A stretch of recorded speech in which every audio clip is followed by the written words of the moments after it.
WhatsApp guys ಹೇಗಿದ್ದೀರಾ? Hope you guys doing great. So guys, ಇತ್ತೀಚಿನ ದಿನಗಳಲ್ಲಿ ನೀವು ನೋಡಿರ್ಬೋದು ಎಲ್ಲ ಕಡೆಗೂ AI ಬೇಸ್ಡ್ ಟ್ರಾಫಿಕ್ ಎನ್ಫೋರ್ಸ್ಮೆಂಟ್ ನಡೀತಾ ಇದೆ. AI ಎನ್ಫೋರ್ಸ್ಮೆಂಟ್ ಅದಂದರೆ ಏನು, ಟ್ರಾಫಿಕ್ ಎನ್ಫೋರ್ಸ್ಮೆಂಟ್ ಅಂದರೆ ಏನು, ಆ್ಯಂಡ್ ಇದು ಹೇಗೆ ವರ್ಕ್ ಆಗುತ್ತೆ, ಯಾವ ರೀತಿ ಅಂದರೆ ಇತ್ತೀಚಿನ ದಿನಗಳಲ್ಲಿ ನೋಡಿರ್ಬೋದು ಯಾವ ಕಡೆ ಹೋದ್ರೂ ಟ್ರಾಫಿಕ್ ಪೊಲೀಸ್ಗಳು ನಿಮ್ಮ ಒಂದು ಫೋಟೋ ತೆಗಿತಾ ಇದ್ರು. ಮೊದಲು ನಿಮ್ಮ ವೈಲೇಷನ್ಸ್ಗಳನ್ನ ಅಂದರೆ ವಿತೌಟ್ ಹೆಲ್ಮೆಟ್ ಆಗಿರಲಿ ಸಮಥಿಂಗ್ ಅದರ್ ಎಲ್ಸ್ ನೀವೇನಾದರೂ ವೈಲೇಷನ್ ಮಾಡ್ತಾ ಇದ್ರೆ ಫೋಟೋ ತೆಗಿತಾ ಇದ್ರೆ ಹಿಂದ್ಗಡೆಯಿಂದ ಫೋಟೋ ತೆಗೆದು. ಬಟ್ ಇವಾಗ ಇತ್ತೀಚಿನ ದಿನಗಳಲ್ಲಿ ನೋಡಿರ್ತೀರ, ಅಬ್ಸರ್ವ್ ಮಾಡಿರ್ತೀರ ಸಿಟಿಗಳಲ್ಲಾಗಲಿ, ಸ್ಪೆಷಲಿ ಸಿಟಿಗಳಲ್ಲಿ ಲೈಕ್ ಮೇನ್ ಸಿಟಿಗಳು ಬೆಂಗಳೂರು ಆಗಿರ್ಬೋದು, Delhi, Pune, Mumbai, some other very important metropolitan ಸಿಟಿಗಳಲ್ಲಿ. ಸೊ ಇತ್ತೀಚಿನ ದಿನಗಳಲ್ಲಿ ಆ ರೀತಿ ಒಂದು ಫೋಟೋ ತೆಗೆಯುವಂಥದ್ದನ್ನು ಕಡಿಮೆಯಾಗಿದೆ, ರೈಟ್? ಸೊ ಅದಕ್ಕೆ ಕಾರಣ ಏನು ಅಂತಂದರೆ AI traffic enforcement. So AI traffic enforcement ಅಂದರೆ ಏನು ಅಂತ ನಾನು ನಿಮ್ಗೆ ಹೇಳ್ಕೊಡ್ತಾ ಇದ್ದೀನಿ ವಿಡಿಯೋದಲ್ಲಿ. ಆ್ಯಂಡ್ ಅದರ ಜೊತೆಗೇ ಫೇಕ್ SMS ಕೂಡ ಬರ್ತಾ ಇದೆ. ಏನಂತಂದರೆ ಟೆಕ್ನಾಲಜಿ ಎಷ್ಟೇ ಮುಂದುವರೆದರೂ ಕೂಡ ಅದರಲ್ಲಿ ಎರರ್ ಇದ್ದೇ ಇರುತ್ತೆ. ಸೊ ಅದಕ್ಕೋಸ್ಕರ ಟೆಕ್ನಾಲಜಿನ ಯೂಸ್ ಮಾಡಬೇಕು, ಬಟ್ ವಿತ್ ಕಾಸಿಯಸ್, ರೈಟ್? ಸೊ ಅದಕ್ಕೋಸ್ಕರ ಈ ವಿಡಿಯೋ ನೈಟ್ವರೆಗೂ ನೋಡ್ತಾ ಇರಿ. ಸೊ ಯಾವ ರೀತಿ ನೀವು ವೈಲೇಷನ್ ಮಾಡಿದರೆ AI ಟ್ರಾಫಿಕ್ ಎನ್ಫೋರ್ಸ್ಮೆಂಟು, APNR ಕ್ಯಾಮ್ರಾಗಳು ಯಾವ ರೀತಿ ಎಲ್ಲ ವರ್ಕ್ ಆಗ್ತಿದೆ ಸಿಟಿಗಳಲ್ಲಿ ಅಂದ್ಬಿಟ್ಟು, ನಾಟ್ ಓನ್ಲಿ ಬೆಂಗಳೂರಲ್ಲಂತೂ ಇದ್ದೇ ಇದೆ. Bengaluru is the world famous and the India's heart ಅಂತಲೂ ಹೇಳ್ಬೋದು. ಸೊ ಅಂಥ ಒಂದು ಸಿಟಿಯಲ್ಲಿ ಇದ್ದೇ ಇದೆ. ಬಟ್ ಆದರೂ ಕೂಡ ಬೇರೆ ಸಿಟಿಗಳಲ್ಲೂ ಕೂಡ ಇದು ಅಳವಡಿಕೆಯಲ್ಲಿ ಇದೆ. ಸೊ ಸ್ಪೆಷಲಿ ನೀವು ತೊಗೊಬೇಕು ಅಂತಂದರೆ ಲೈಕ್ ಬೆಂಗಳೂರು ಅಂತ ಸಿಟಿಯಲ್ಲಿ ಇರಲಿ AI ಪವರ್ಡ್ ಕ್ಯಾಮ್ರಾ ಮತ್ತು ಆಟೋಮೆಟಿಕ್ ನಂಬರ್ ಪ್ಲೇಟ್ ರೆಕಗ್ನೈಸೇಷನ್ ಟೆಕ್ನಾಲಜಿಯನ್ನು ಯೂಸ್ ಮಾಡ್ತಾರೆ. ಅಂದರೆ ನಿಮಗೆ ಪೊಲೀಸು ನಿಂತ್ಬಿಟ್ಟು ಹಿಂದ್ಗಡೆಗೆ ಫೋಟೋ ತೆಗೆಯೋದಾಗಲಿ, ಅದನ್ನು ಅಪ್ಲೋಡ್ ಮಾಡೋದಾಗಲಿ ಅದನ್ನು ಮಾಡೋದಿಲ್ಲ, ಅಥವಾ ನಿಮಗೆ ಹೋಗಬೇಕಾದ್ರೆ ನಿಮ್ಮನ್ನು ಹಿಡಿಯೋದಿಲ್ಲ, ರೈಟ್? ಮೊದಲು ಯಾವ ರೀತಿ ಅಲ್ಲೆಲ್ಲೇ ಜಾಗಗಳು ನಿಂತ್ಬಿಟ್ಟು ಹಿಡಿತಾಯಿದ್ರು. ಸೊ ಹಿಡಿದ್ಬಿಟ್ಟು ನಿಮ್ಮ ಟೈಮ್ನ ವೇಸ್ಟ್ ಮಾಡೋದಿಲ್ಲ, ಅವ್ರ ಟೈಮ್ನ ವೇಸ್ಟ್ ಮಾಡೋದಿಲ್ಲ, ರೈಟ್? ಸೊ ಈಗ ಅದಕ್ಕೋಸ್ಕರನೇ AI ಟ್ರಾಫಿಕ್ ಎನ್ಫೋರ್ಸ್ಮೆಂಟ್ ಅಂತ ತಂದಿದ್ದಾರೆ. ಸೊ ಅದರಲ್ಲಿ APNR ಅಂದ್ಬಿಟ್ಟು ಯೂಸ್ ಮಾಡ್ತಾರೆ. APNR ಅಂತಂದರೆ automatic number plate recognisation, right? ನೀವೇನಾದರೂ ವೈಲೇಷನ್ ಮಾಡ್ತಾಯಿದ್ರೆ ನಿಮ್ಮ ನಂಬರ್ ಪ್ಲೇಟನ್ನು ರೆಕಗ್ನೈಸ್ ಮಾಡುತ್ತೆ. ಆ ಕ್ಯಾಮ್ರಾ ನಂಬರ್ ಪ್ಲೇಟನ್ನು ಕ್ಯಾಚ್ ಮಾಡುತ್ತೆ. ಫಸ್ಟು ಆ ನಂಬರ್ ಪ್ಲೇಟನ್ನು ಹಿಡ್ಕೊಂಡ್ಬಿಟ್ಟು ನಿಮ್ಮ ಒಂದು ವೆಹಿಕಲ್ ರಿಜಿಸ್ಟ್ರೇಷನ್ ಏನಿರುತ್ತೆ ಅದರ ಜೊತೆ ಲಿಂಕ್ ಮಾಡುತ್ತೆ. ಸೊ ಲಿಂಕ್ ಮಾಡಿಬಿಟ್ಟೆ ಅಲ್ಲಿ ಒಂದು ನಿಮ್ಮ ವೈಲೇಷನ್ಸ್ ಏನಿರುತ್ತೆ, ಲೈಕ್ ನೀವು ಒಂದು ಹೆಲ್ಮೆಟ್ ಇಲ್ಲದೆ ಹೋಗ್ತಿರ್ಬೋದು, ಅಥವಾ ಫೋನಲ್ಲಿ ಹಿಂಗೆ ಮಾತಾಡ್ಕೊಂಡು ಹೋಗ್ತಿರ್ತಾರೆ ನೋಡಿ, ಹಿಂಗೆ ಹಿಡ್ಕೊಂಡು ಲಕ್ವ ಹೊಡೆದವ್ರ ಥರ. ಸೊ ಅಂಥವ್ರಿಗೆ ಇದು ಏನು ಮಾಡುತ್ತೆ, ಕ್ಯಾಚ್ ಮಾಡ್ಕೊಂಡ್ಬಿಟ್ಬಿಟ್ಟು ಏನು ಮಾಡುತ್ತೆ, ಅವರ ನಂಬರ್ ಪ್ಲೇಟ್ನ ಫಸ್ಟ್ ರೀಡ್ ಮಾಡುತ್ತೆ. ಅದಾದಮೇಲೆ ಏನು ಒಂದು ರಿಜಿಸ್ಟ್ರೇಷನ್ ಇರುತ್ತೆ ಅದನ್ನು ರೆಕಗ್ನೈಸ್ ಮಾಡುತ್ತೆ. ಅದ್ರ ಜೊತೆಗೇ ಅವ್ರು ಮಾಡ್ತಿರುವಂಥ ವೈಲೇಷನ್ ಇರುತ್ತೆ ಅದ್ರ ಜೊತೆಗೆ ಲಿಂಕನ್ನು ಮಾಡಿಬಿಟ್ಟು ಅಲ್ಲಿ ಒಂದು ಚಲನ್ನ ಕ್ರಿಯೇಟ್ ಆಗುತ್ತೆ, ರೈಟ್? ಸೊ ಚಲನ್ ಕ್ರಿಯೇಟ್ ಆದಮೇಲೆ ಏನಾಯ್ತಂದರೆ ಅಲ್ಲಿ ಯಾರು ನಿಮಗೆ ಫಿಸಿಕಲಿ ಸ್ಟಾಪ್ ಮಾಡೋದಿಲ್ಲ, ಚಲನ್ನು ಕ್ರಿಯೇಟ್ ಆಗಿಬಿಡುತ್ತೆ. ಅವಾಗ ನಿಮ್ಮ ಒಂದು ತಪ್ಪುಗಳಿಗೆ, ಯಾವ ವೈಲೇಷನ್ಸ್ಗಳಿಗೆ ಕ್ಯಾಮ್ರಾ ಗಮನ ಕೊಡ್ಬೋದು ಅಂತಂದರೆ, ಸ್ಪೆಷಲಿ ನಾನು ಹೇಳಬೇಕು ಅಂತಂದರೆ ಅದರಲ್ಲಿ ಇನ್ಬಿಲ್ಟ್ ಇರುತ್ತೆ, ರೈಟ್? ಸೊ ಇಂಥ ಒಂದು ವೈಲೇಷನ್ಗಳನ್ನು ಕಂಡ್ರೆ ನೀವು ಇದನ್ನು ಹಿಡಿಬೇಕು ಅಂದ್ಬಿಟ್ಟು ಆ ರಥ ಕೋಡಿಂಗ್ ಇರುತ್ತೆ ಅದರಲ್ಲಿ. ಸೊ ಅದರಲ್ಲಿ ಯಾವುದೇ ಅಳವಡಿಕೆ ಆಗಿರುತ್ತೆ ಅಂತಂದರೆ ನಿಮಗೆ ವಿತೌಟ್ ಹೆಲ್ಮೆಟ್ ಆಗಿರ್ಬೋದು, ಹೆಲ್ಮೆಟ್ ಇಲ್ಲದೆ ಓಡಿಸಿರೋದಾಗಿರ್ಬೋದು, ಅಥವಾ ಟ್ರಿಬಲ್ ರೈಡಿಂಗ್ ಆಗಿರ್ಬೋದು, ಅಥವಾ ನೀವು ಡ್ರೈವ್ ಮಾಡ್ತಿರ್ಬೇಕಾದ್ರೆ ಮೊಬೈಲ್ ಇದನ್ನು ನಾನು ಜಾಸ್ತಿ ನೋಡಿದ್ದೀನಿ. ಹಿಂಗೆ ಲಕ್ವ ಹೊಡೆದವ್ರ ಥರ ಜನಗಳು ಇಲ್ಲಿ ಇಟ್ಕೊಂಡ್ಬಿಟ್ಟು ಹಿಂಗೆ ಓಡಿಸ್ತಾ ಇರ್ತಾರೆ, ಲಕ್ವ ಹೊಡೆದವ್ರು ಓಡಿಸ್ತಾರಲ್ಲ ಹಂಗೆ.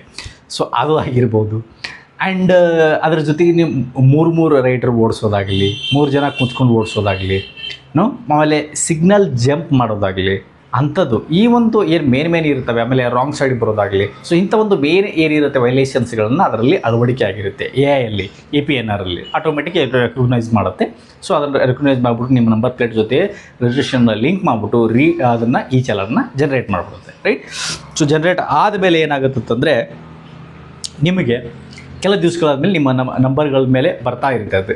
ಅದು ಒಂದು ನೀವು ಎಷ್ಟು ಮಾಡ್ತೀರಾ ಅಷ್ಟು ಅದರಲ್ಲಿ ಆ್ಯಡ್ ಆಗ್ತಾ ಹೋಗುತ್ತೆ. ಡೈಲಿ ನೀವು ಒಂದೇ ದಿವಸ 100 ಹೋದರೂ 100 ಚಾನಲ್ ಅಲ್ಲಿ ಜನ್ರೇಟ್ ಆಗುತ್ತೆ. ಯಾಕಂದರೆ ಅದು ಮನುಷ್ಯರು ಕ್ಲಿಕ್ ಮಾಡೋದಲ್ಲ, ಕ್ಯಾಮ್ರಾ ಜನ್ರೇಟ್ ಮಾಡುತ್ತೆ. ಅದು ಕ್ಯಾಮ್ರಾ ನೀನು ಮತ್ತೆ ತಿರ್ಗಿ ಹೋದರೆ ಮತ್ತೆ ಕ್ಲಿಕ್ ಮಾಡ್ಕೊಳ್ಳುತ್ತೆ, ಮತ್ತೆ ಚಲನ್ ಜನ್ರೇಟ್ ಆಗುತ್ತೆ. ಸೊ ಆ ರೀತಿ ನೀವು ದಿನಕ್ಕೆ 100 ಸಾರಿ ಅಲ್ಲೇ ಓಡಾಡಿದ್ರು 100 ಸಾರಿ ಹಿಡಿಯುತ್ತೆ. ಸೊ ಫಿಸಿಕಲಿ ನೀವು ಕಟ್ಬಿಟ್ರೆ ಏನು ಅದನ್ನ ಸ್ಲಿಪ್ ತೊಗೊಂಡು ಇಲ್ಲ ಸರ್ ನಾನು ಇವಾಗ ಕಟ್ ಬಂದಿನಿ ಅಂತ ತೋರಿಸ್ತೀರ. ಬಟ್ ಆದರೆ ಇಲ್ಲಿ ಕ್ಯಾಮ್ರಾದಲ್ಲಿ ಆ ಥರ ಇಲ್ಲ. ನೀವು ಹೋದರೆ ತಿರ್ಗಾ ಮತ್ತೆ ಬಂದರೆ ಮತ್ತೆ ತಿರ್ಗಾ ಕಟ್ ಆಗ್ತಾರೆ, ಮತ್ತೆ ಅಲ್ಲಿ ಚಲನ್ ರೆಕಗ್ನೈಸ್ ಮಾಡಿಕೊಂಡು ನಿಮ್ಮ ಚಲನ್ ಜನ್ರೇಟ್ ಆಗ್ತಾನೆ ಇರುತ್ತೆ. ಸೊ ಅದಕ್ಕೋಸ್ಕರ ನಾನು ಸುಮಾರು ಬೈಕ್ಗಳಲ್ಲಿ, ಸ್ಕೂಟಿಗಳಲ್ಲಿ ನೋಡಿದ್ದೀನಿ 90,000, 50,000, 40,000 ಈ ರೀತಿ ಇರುವಂಥ ಒಂದು ಏನಿದೆ ಚಲನವನ್ನು ಕೂಡ ನಾನು ಅದರಲ್ಲಿ ನೋಡಿದ್ದೀನಿ. ನಾನು ಸೋಷಿಯಲ್ ಮೀಡಿಯಾಗಳಲ್ಲಿ ನೋಡಿದ್ವಿ, ಒಬ್ಬೊಬ್ಬರು ಒಂದು ಸ್ಕೂಟಿಯವರು 93,000 ಒಂದು ಅದನ್ನ ನಾನು ರೀಸೆಂಟಾಗಿ ಯಾವುದೋ ನೋಡಿದೆ ನಾನು, 93,000 ಇದೆ. ಯಾವುದು ಒನ್ ವೇದಲ್ಲಿ ಬರೋದು, ಹಿಂಗೆ ಲಕ್ವ ಹೊಡೆದವ್ರ ಥರ ಫೋನಲ್ಲಿ ಮಾತಾಡ್ತಾ ಇರೋದು, ಆಮೇಲೆ ಹೆಲ್ಮೆಟ್ ಇಲ್ಲದೆ ಇರೋದು, ಇಂಥ ಓಡಿಸಿರೋದೆಲ್ಲ ಚಾಲನ್ಗಳು ಸೇರಿಬಿಟ್ಟು 93,000 ಇದೆ. ಇವತ್ತೆಲ್ಲ ನಾಳೆ ಕಟ್ಟಲೇಬೇಕು ಅವನು, ಇಲ್ಲ ಬೈಕ್ ಬಿಡಬೇಕು. ಮನೆಗೆ ರಿಜಿಸ್ಟ್ರೇಷನ್ ನಂಬರ್ ಇರುತ್ತೆ. ಇತ್ತೀಚಿನ ದಿನಗಳಲ್ಲಿ ಏನಾಗುತ್ತೆ ಅಂದರೆ, ನೀವು ವೆಹಿಕಲ್ ತೊಗೊಳಗೆ ನಂಬರ್ ಕೊಟ್ಟಿರ್ತೀರ, ಆ ನಂಬರ್ ಆಟೋದಲ್ಲಿ ರಿಜಿಸ್ಟ್ರೇಷನ್ ಇರುತ್ತೆ. ನಿಮಗೆ ಡೈರೆಕ್ಟಾಗಿ ಕೋರ್ಟ್ ನೋಟಿಸ್ ಬರುತ್ತೆ ನೀವು ಕಟ್ಟಿಲ್ಲ ಅಂದರೆ. ಒಂದು ಟೈಮ್ ಪೀರಿಯಡಲ್ಲಿ ನೀವು ಕಟ್ಟಿಲ್ಲ ಅಂದರೆ ನಿಮ್ಗೆ ಡೈರೆಕ್ಟಾಗಿ ಕೋರ್ಟ್ ನೋಟಿಸ್ ಬರುತ್ತೆ ನಿಮ್ಮ ಮನೆಗೆ, ರೈಟ್. ಸೊ ಅದಕ್ಕೋಸ್ಕರ ಏನಂತಂದರೆ ನೀವು ಹುಷಾರಾಗಿರಿ. ನೀವು ಸಿಟಿಯಲ್ಲಿ, ಸ್ಪೆಷಲಿ ಸಿಟಿಯಲ್ಲಿ ಗಾಡಿಗಳನ್ನ ಓಡಿಸ್ತಾ ಇದ್ದರೆ ನೀವು ಮುಂದಿನ ದಿನಗಳಲ್ಲಿ ಹುಷಾರಾಗಿ ಇಡಬೇಕು. ಈಗ ಯಾಕಂದರೆ ಎಲ್ಲ ಕಡೆಗೆ AI ಕ್ಯಾಮ್ರಾಗಳನ್ನು ಅಳವಡಿಸಲಾಗಿದೆ ಮೆಟ್ರೋಪಾಲಿಟನ್ ಸಿಟಿಗಳಲ್ಲಿ. ಸೊ ಅದಕ್ಕೋಸ್ಕರ ಹುಷಾರಾಗಿರಿ. ಬಟ್ ಇನ್ನೊಂದು ಇಂಪಾರ್ಟೆಂಟ್ ಏನು ಅಂತಂದರೆ, ಇದು 100% ಕರೆಕ್ಟಾಗಿಯೇ ವರ್ಕ್ ಆಗುತ್ತಾ ಅಂದ್ಬಿಟ್ರೆ ಇಲ್ಲ. ಟೆಕ್ನಾಲಜಿ ಎಷ್ಟೇ ಮುಂದುವರೆದ್ರೂ ಕೂಡ ಅದರಲ್ಲಿ ಎರರ್ ಇದ್ದೇ ಇರುತ್ತೆ. ಸೊ ಅದಕ್ಕೋಸ್ಕರ ನೀವೇನು ಮಾಡಬೇಕು ಅಂತಂದರೆ, ನಿಮ್ಮ ಒಂದು ಗಾಡಿಗೆ ಈ ತರಹದ ಒಂದು SMS ಬಂತು ಅಂತ ಅಂದ್ಕೊಳ್ಳಿ. ಫಾರ್ ಎಕ್ಸಾಂಪಲ್ SMS ಬಂತು, ಇಲ್ಲ ವಾಟ್ಸಪ್ ಮೆಸೇಜ್ ಬಂತು, ನಿಮ್ಮ ಒಂದು ಗಾಡಿ ನಂಬರ್ ಮೇಲೆ ಇಷ್ಟೊಂದು ಚಲಾನ್ ಇದೆ, 50,000, 40,000, 10,000, 500, 100 ರೂಪಾಯಿ, 500 ರೂಪಾಯಿ ಯಾವುದೇ ಒಂದು ಬರಲಿ. ಸೊ ಅದು ಬಂದಾದ ಮೇಲೆ ನೀವು ಏನು ಮಾಡಬೇಕು ಅಂತಂದರೆ, ಫಸ್ಟು ವೆರಿಫೈ ಮಾಡ್ಕೊಳ್ಳಿ. ಸುಮ್ಮನೆ ಪೇ ಮಾಡೋಕ್ಕೆ ಹೋಗಬೇಡಿ. ಚಲನ್ ಬಂತು ಅಥವಾ ಕೋರ್ಟ್ ನೋಟಿಸ್ ಬಂತು ಅಂತ ತಕ್ಕಂತ ಪೇ ಮಾಡೋಕ್ಕೆ ಹೋಗಬೇಡಿ, ಅದು ತಪ್ಪು. ಫಸ್ಟ್ ನೀವು ಎವಿಡೆನ್ಸ್ನ ಚೆಕ್ ಮಾಡಿ, ಅದು ನಿಮ್ಮದೇ ಗಾಡಿನ, ಅದು ನೀವೇನಾ, ನಿಮ್ಮ ಫ್ಯಾಮಿಲಿದವರೇ ಯಾರಾದರೂ ಇದ್ದಾರಾ ಫೋಟೋದಲ್ಲಿ, ಗಾಡಿ ನಂಬರನ್ನು ಚೆಕ್ ಮಾಡಿ.